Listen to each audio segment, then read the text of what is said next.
लोकसभा के चुनाव हो चुके हैं और 3-4 महीने बाद महाराष्ट्र विधानसभा चुनाव होने वाले हैं। लेकिन इन दोनों चुनावों के बीच महाराष्ट्र में एक और चुनाव होने जा रहे हैं। ये चुनाव हैं विधान परिषद के। महाराष्ट्र में बाइकैमरल लेजिस्लेचर है, यानी कि यहाँ पर विधिमंडल के 2 सदन हैं। निचला सदन है विधानसभा और ऊपरी सदन है विधान परिषद, जो कि केंद्र में हम जिस तरह से राज्यसभा है हम वो कह सकते हैं, राज्य स्तर पर यहाँ पर विधान परिषद है। अब जो विधान परिषद के चुनाव होते हैं वो भी राज्यसभा के चुनाव की तरह हर 2 साल में होते हैं और विधान परिषद के सदस्यों का जो कार्यकाल होता है वो 6 साल के लिए होता है। तो 11 सीटें हैं जो खाली हुई हैं और उन्हीं पर अब चुनाव होना है। वैसे चुनाव नहीं होता अगर 11 सीटों के लिए सिर्फ 11 ही उम्मीदवार होते, लेकिन चुनाव इसलिए हो रहा है क्योंकि 11 सीटों के लिए आए हैं 12 उम्मीदवार। और ये मामला बड़ा दिलचस्प होने वाला है क्योंकि ये कई पार्टियों के लिए नाक का सवाल बन गया है और खास करके लोकसभा चुनाव के दौरान जिस तरह के नतीजे आए हैं उसके बाद विधान परिषद के चुनाव काफ़ी अहमियत रखते हैं, क्योंकि इससे इस बात का अंदाज़ा आएगा कि विधानसभा के पटल पर कौन कितना ताकतवर है। मेरे साथ मेरे सहयोगी और एनडीटीवी के मुंबई ब्यूरो चीफ रौनक कुकड़े मौजूद हैं। रौनक, सबसे पहले तो ये बताइए कि जो ये विधान परिषद के चुनाव होने जा रहे हैं उसमें पार्टीगत समीकरण किस तरह के हैं? जी देखिए, पार्टीगत समीकरण की अगर बात की जाए तो बीजेपी सबसे बड़ी पार्टी है जिनके पास अपने खुद के 103 और उनके पास जो 10 इंडिपेंडेंट है, ऐसे मिलाकर 113 जो है संख्या बीजेपी के पास है। अजीत पवार की पार्टी जो सरकार में एक और महत्वपूर्ण घटक दल है, उनके पास 40 विधायक है। ऑन पेपर जो बताया गया है वो 40 विधायक उनको समर्थन हासिल है। और एकनाथ शिंदे की अगर बात की जाए तो उनके पास भी लगभग 40-42 विधायक जो है, इतनी संख्या उनके पास है। इसके अलावा अगर उनके साथ जो इंडिपेंडेंट है उनको जोड़ लिया जाए तो संख्या 50 तक पहुंच जाती है। सरकार का पूर्ण बहुमत है सरकार का। 2/3 मेजोरिटी महायुति सरकार की इस वक्त जो है विधानसभा में देखने को मिल रही है और विधान परिषद के चुनाव में जो विधायक है वही वोटिंग करेंगे। ऐसे में ये समझ के परे है कि जो विपक्षी गठबंधन है महाविकास आघाड़ी, उन्होंने एक अतिरिक्त उम्मीदवार क्यों दिया। क्या उनको लगता है कि लोकसभा चुनाव के बाद जो मोमेंटम तैयार हुआ है महाविकास आघाड़ी के पक्ष में, उन्हें 45 में से लोकसभा चुनाव में महाविकास आघाड़ी ने 31 लोकसभा की सीटें जीती, जबकि जो महायुति गठबंधन क्लेम कर रहा था कि वो 45 प्लस सीटें जीतेगी, प्रधानमंत्री मोदी का चेहरा था, उसके बाद भी महाराष्ट्र में उस हिसाब से फायदा जो है वो नहीं दिखा। इसीलिए महाविकास आघाड़ी ने एक अतिरिक्त जो अपना कैंडिडेट है वो प्लेस किया है। मुख्य तौर पर अगर मैं यहाँ पर ये समझना चाहूँगा कि कौन सी पार्टी ने, पहले हम बात करते हैं, 2 गठबंधन है प्रमुख महाराष्ट्र में। एक महायुति है सत्ताधारी गठबंधन, एक महाविकास आघाड़ी है विपक्षी गठबंधन। तो हम गठबंधन के हिसाब से पहले बात करते हैं कि महायुति में किस पार्टी ने कितने उम्मीदवार उतारे हैं, फिर महाविकास आघाड़ी पे आएंगे। महायुति की अगर बात की जाए तो 5 कैंडिडेट बीजेपी ने उतारे, जिसमें पंकजा मुंडे हैं, इसके अलावा योगेश टिड़ेकर है, परिणय फुके है, सदाभाऊ खोत है और पुणे के पिंपरी चिंचवड से अमित खैरात, वो भी मैदान में उतारे गए हैं। और अगर अजीत पवार गुट की बात की जाए तो वहाँ से 2 कैंडिडेट उन्होंने उतारे हैं और एकनाथ शिंदे की तरफ से भी 2 कैंडिडेट्स उतारे गए हैं। जी, अब ये बताइए कि महाविकास आघाड़ी में किस पार्टी ने कितने उम्मीदवार उतारे हैं?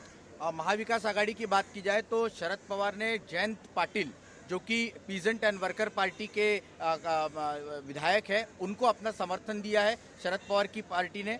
और अगर बात की जाए शिवसेना उद्धव ठाकरे की पार्टी की बात की जाए तो वहाँ से उनके स्वीय सचिव रह चुके, यानी पीए रह चुके मिलिंद नार्वेकर, जो कि पार्टी के भी सचिव है, उन्हें इस बार उन्होंने मैदान में उतारा है। और कांग्रेस पार्टी ने प्रज्ञा सातव, जो उसके पहले जिनका कार्यकाल अभी खत्म हुआ है, फिर एक बार उनको मौका दिया है। जी, तो फॉर्मूले के मुताबिक रौनक, देखो, एक उम्मीदवार को जीतने के लिए 23 वोट चाहिए, तो उस तरह से लगता है कि बीजेपी के तो सारे के सारे उम्मीदवार जीत जाएंगे। ठीक है, एकनाथ शिंदे के भी दोनों उम्मीदवार आपने जिस तरह की संख्या बताई है वो भी जीत जाएंगे, लेकिन पेंच मुझे फंसता हुआ नजर आ रहा है अजीत पवार वाले मामले में। अजीत पवार के पास जितनी संख्या है तो एक उनका उम्मीदवार तो जीत सकता है, लेकिन दूसरा उनका जो उम्मीदवार है उसका मामला फंसते हुए नजर आ रहा है। जी बिल्कुल, निश्चित तौर पर ये कहा जा सकता है कि अजीत पवार के जो दूसरा उम्मीदवार है उनको जीत के लिए अतिरिक्त 4 वोटों की ज़रूरत है।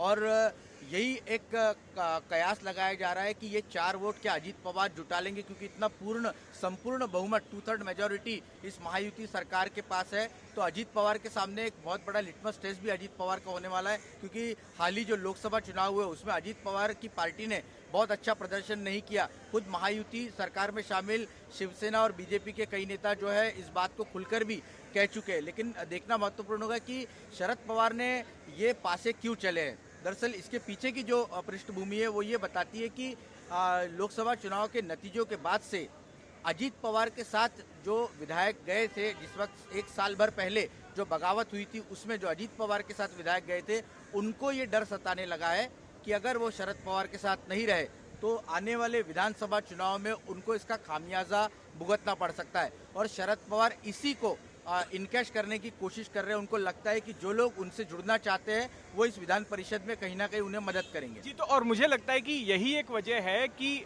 अजीत पवार के लिए एक एक वोट अहम हो जाता है और इसी वजह से नवाब मलिक को भी उन्होंने साथ में ले लिया है।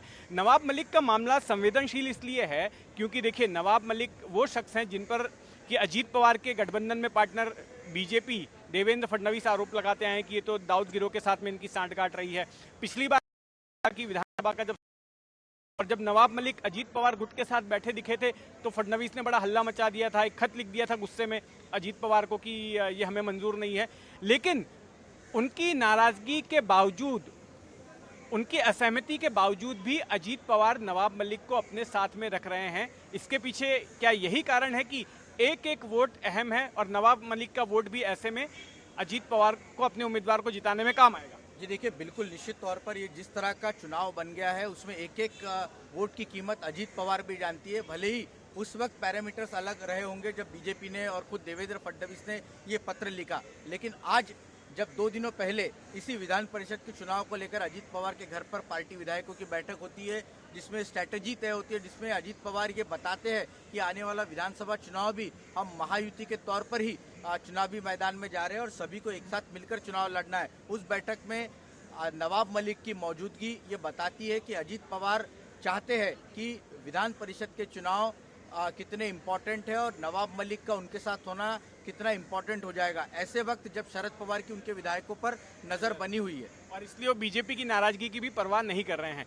एक आखिरी सवाल यहाँ पर यह है कि उद्धव ठाकरे वाली शिवसेना, जैसा कि अभी हमने चर्चा की कि हर एक उम्मीदवार को जीतने के लिए 23 वोटों की जरूरत पड़ती है। अब उद्धव ठाकरे ने अपने उम्मीदवार के तौर पर मिलिंद नार्वेकर को उतारा है, लेकिन उद्धव ठाकरे के पास 23 वोट तो हैं ही नहीं। तो ऐसे में क्या उद्धव ठाकरे इस बात पर बैंक कर रहे हैं कि कांग्रेस के जो सरप्लस वोट हैं या फिर सत्ताधारी खेमे का जो गठबंधन है वहां से कुछ क्रॉस वोटिंग होगी, उसकी मदद से मिलिंद नार्वेकर जीत जाएंगे? जी देखिए, मिलिंद नार्वेकर यानी अगर उद्धव ठाकरे की पार्टी की बात की जाए तो उनके पास फिलहाल 15 वोट हैं।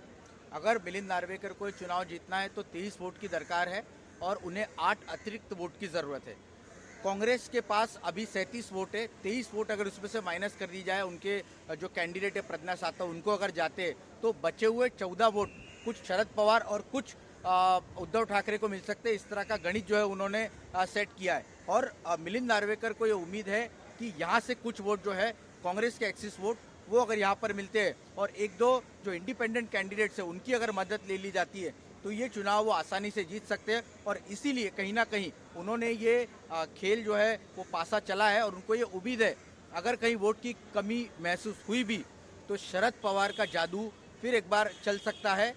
जो अजीत पवार के साथ विधायक है जो कि उनके संपर्क में, जिनको आने वाले विधानसभा में शरद पवार की पार्टी से टिकट चाहिए, इस चुनाव में वो निश्चित तौर पर मतदान करेंगे क्योंकि ये चुनाव की वोटिंग गुप्त होती है। हो सकता है कि शरद पवार इस बहाने अजीत पवार के ऐसे विधायकों का लॉयलिटी टेस्ट करें कि कल को ये हमारे प्रति अगर लॉयल रहेंगे या नहीं रहेंगे, उनको साबित करना होगा क्रॉस वोटिंग करके। ये भी एक बात हो सकती है। तो खैर, जिसमें एक और महत्वपूर्ण मुद्दा है, ये चुनावी गणित तो हम लोग समझ ही रहे हैं, ये तो सत्ताधारी पार्टी के नेता भी बहुत अच्छी तरीके से समझ रहे होंगे, लेकिन मुझे लगता है कि पिछले बार का 2022 का जो विधान परिषद का चुनाव था उसमें सभी पार्टियों के वोट इंटैक्ट रहे थे, लेकिन केवल कांग्रेस पार्टी में फूट हुई थी। तो जिस एक्सिस वोटों पर शरद पवार और उद्धव ठाकरे अपना गणित सेट करने की कोशिश कर रहे हैं, क्या वहां पर बीजेपी की नजर है, अजीत पवार की नजर है? क्योंकि एक बड़ा नेता अशोक चौहान इन दिनों बीजेपी में है, जो उस वक्त इस विधान परिषद चुनाव 2022 में कांग्रेस के चुनाव प्रमुख हुआ करते थे। बिल्कुल, तो यहाँ पर एक बड़ा सवाल यह है कि कहीं ऐसा तो नहीं होगा कि कांग्रेस के जो सरप्लस वोट हैं, जिनके भरोसे उद्धव ठाकरे बैठे हुए हैं कि उनका उम्मीदवार जीत जाएगा, कहीं उसमें ही बीजेपी सेंध ना लगा दे। खैर, चुनाव बड़े ही दिलचस्प होने वाले हैं और इस पूरी चुनावी प्रक्रिया पर हमारी नज़र बनी रहेगी। आप भी अपनी नज़र बनाए रखें एनडीटीवी इंडिया पर। नमस्कार।